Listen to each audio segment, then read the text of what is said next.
Jadi kita kandekan punya sinopsis 45 menit pertunjukan itu punya sinopsis. Jadi sinopsis itu yang dibaca oleh mereka. Jadi terakhir ada lagu Asai Nanggro, pertama saya tetap buat lagu Asai Nanggro gitu. Nah, memang itu awal mula merancang sebuah peradaban lah, atau sebuah negeri gitu.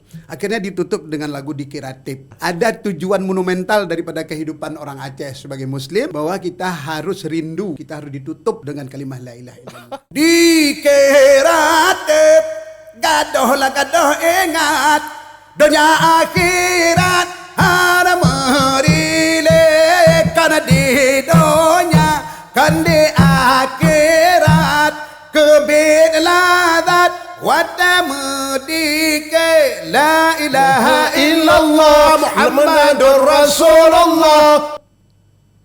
Masya Allah. Saya berharap pemerintah akan melihat ini. Ada sebuah perjuangan kesenian yang dilakukan oleh Rafli, ya kan?